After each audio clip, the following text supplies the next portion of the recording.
Bonnie Poole, NBC Sports Bay Area. Steph, what do you take from this game? This is the first time you guys have lost a game, one of the finals game. What are the good and bad things you take from this specific game?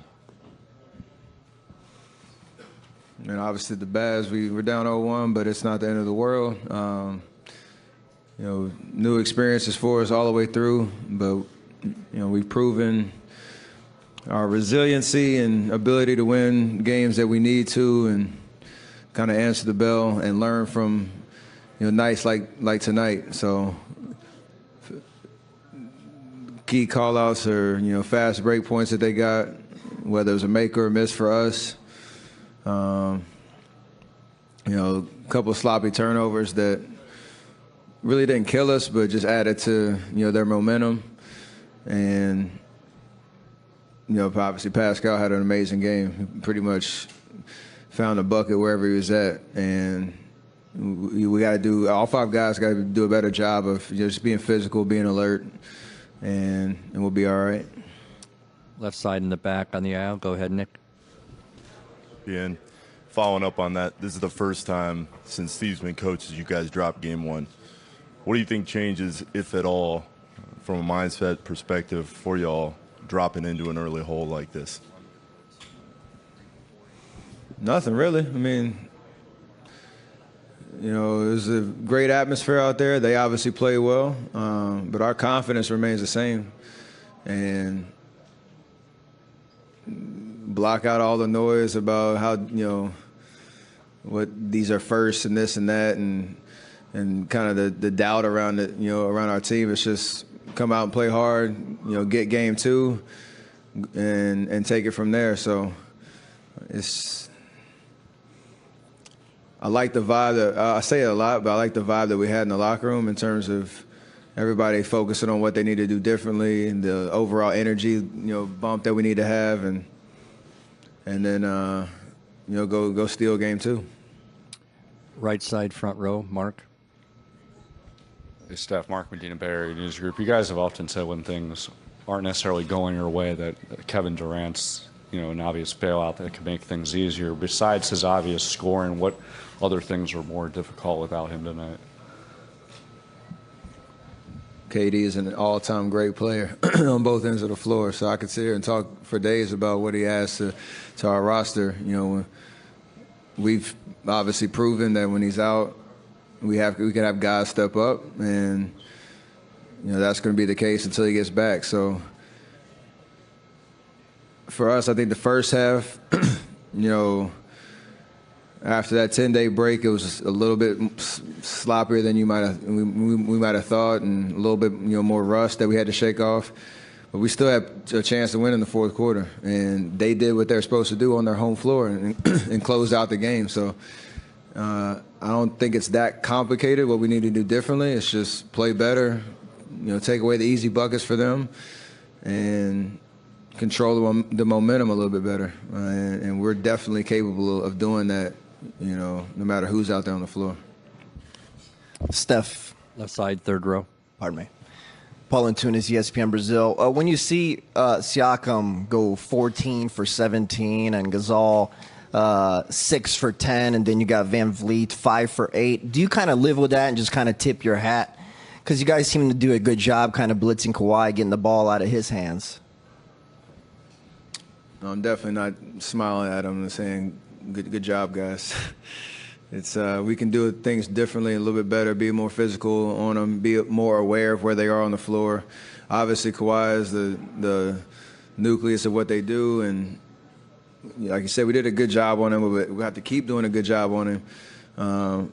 But especially early in the first half, we didn't rotate well enough, and just make them think a little bit more. They were really comfortable out there, stepping into open threes. A couple of miscommunications where almost like practice shots, and obviously they made them. So defensively, overall, we can do a lot better job, as well as some of the good things that we did. Fourth row in the middle, Kayla. Steph, Kayla Gray, TSN. I mean, outside of the break, you guys don't really have that much tape to work off of with this Raptors team. I mean, I know you're very familiar with Kawhi Leonard. Did you think that posed a challenge as well? Yeah, I mean, the 2 games we had in the regular season, there's guys missing them both nights and what have you, but I'm sure they're in the same situation, not really expecting or knowing what to expect. So at the end of the day, they outplayed us. Like, there's no other way to kind of say it. They did what they were supposed to do and took care of home court on the first game. And, no matter what, our sights were coming in, it's a long series. And to game 2 is an opportunity for us to right the wrongs and get a big win and go back home. Final question, left side, second row, Mark. Steph, on the left, Mark Schwartz, ESPN. Draymond said the loss and Siakam was on him.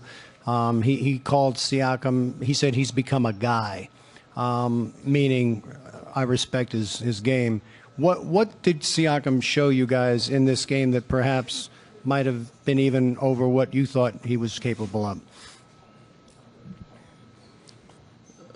I mean, his motor's pretty much nonstop, so even if you feel like you're in transition, you're running shoulder to shoulder with him, he has another, gear he can get to that puts pressure on you in transition. He showed that, pretty much all season, but tonight, especially when he puts the ball on the floor, he's pretty composed, knowing what he's trying to do with it, and obviously great at finishing, no matter where it is around the paint. He knocked down 2 threes, which was big for him to keep the momentum going. But at the end of the day, like Draymond said, it starts with the one-on-one matchup, but you can't give him any dare shots, and you can't give him any straight line drives to the basket. And that's just an effort thing that we all can be more mindful of, because at the end of the day, it's not just going to be Draymond guarding him the entire game. So, he played well, and we got to do something about it. Thank you, Steph. Steve, Mark, Medina, Barry, and News Group. It looked like there are a lot of times throughout the game you guys are playing in mud. What do you think contributed to that overall? What? Playing in mud? Playing in mud? Yeah. What do you think contributed to just the overall execution?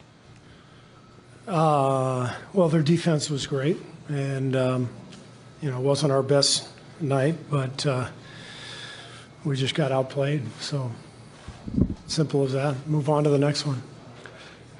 And how's Andre doing? I think he's doing okay, but we'll have an update tomorrow.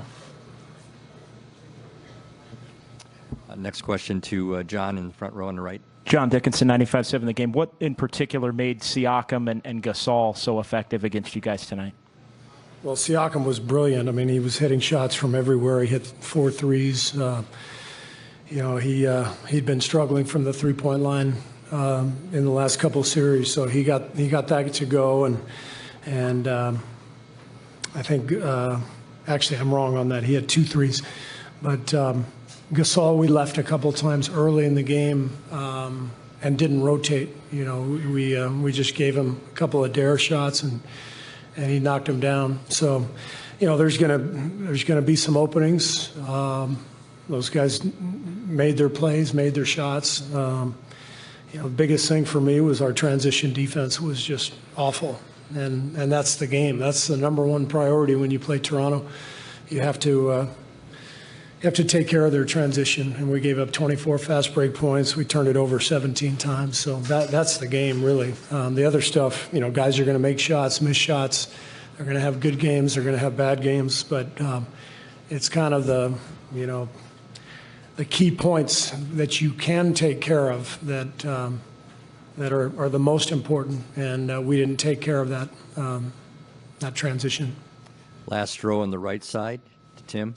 Steve, Tim Reynolds with the AP. I know you guys have been through long breaks before, and with all credit to the Raptors defense, of course. Did you feel like rust was in any way a factor for you guys tonight, not playing for a week and a half? It doesn't matter one way or the other. So if we had won, the story would have been that we were well rested. So, but we lost, so we were rusty. So it doesn't matter. Anthony, go ahead. Right side. Anthony Slater with The Athletic. What did you think of DeMarcus in his first game back? And is there a possibility you're thinking about maybe increasing his playing time moving forward? I thought DeMarcus did a really nice job, made some great passes. We could run some offense through him. It's so early in the process for him. He played 8 minutes, and I thought his minutes were good, but it's a huge adjustment to play after a 6-week, 7-week absence, especially at this level in the NBA Finals against a team that's pretty fast already. So I thought he did really well, and we'll look at the tape and we'll see what we decide to do with this role going forward. Left side, Tim Kalkami. Steve, Tim Kalkami, The Athletic over here.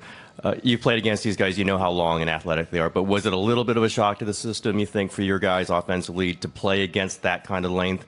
And do you think maybe you figured some things out or found some more space as the game went on? Well, I think that, the biggest thing coming in is we really didn't feel like we knew this team very well. We've obviously we only play them 2 times a year, and this year's team is different with Kawhi and the 2 meetings that we had with them.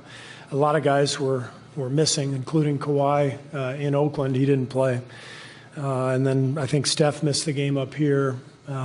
Other guys were missing. So it's going to be really good for us to have a game on tape where we can really pick it apart and see what we can do better. I thought we made a good effort in the second half, got back in the game. Our guys did some good things, but made too many mistakes to actually go ahead and win the game. Left side, second row, Steve. Right here, Coach. Michael Pina, SB Nation. Kind of jumping off that question, what problems does Toronto's defense pose that you haven't seen in this postseason run and even in the last 4 finals runs that you've been on? I don't know that I can sit here and compare them to to every playoff team we've played, but they're very long and athletic. They're tough. They get after you, and they play well together. They got a lot of versatility. I think they're actually a lot like our team. They can switch and guard different positions and that sort of thing. And so I thought they did a really good job. They made some big shots. Danny Green's 3 at the end of the half, contested right in front of their bench, was a big one. Siakam made a 3 out top, right down the stretch. So the game went from, I think, 2 or 4 to 10 at the end of the half. And then they made a couple other big ones in the second half. So you give them credit. I thought they played a great game. They deserve to win, and we got to play better if we're gonna beat them. Left side, in the back, on the side. Steve, Ryan Gorsey, San Francisco Examiner.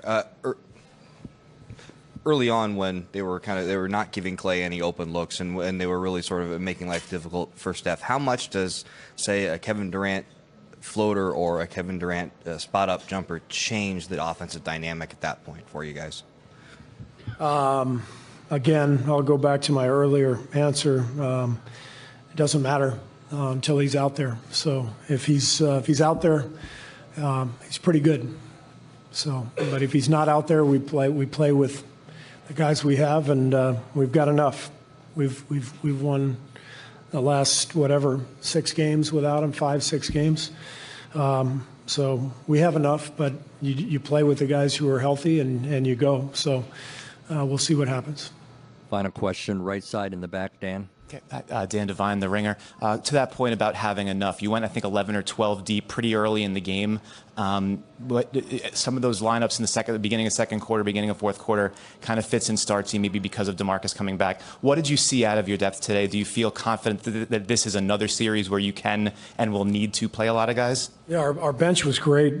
Jonas hit a couple threes. Quinn Cook came in, did a nice job, and the way we've played our bench, we've since Kevin and DeMarcus have been out, we play a lot of guys, but they don't play big minutes. So we're trying to find combinations. We're trying to find guys who can step out on the floor for a few minutes, make a shot, make a play. And I thought the bench did a fantastic job tonight. They were really good. They kept us in the game.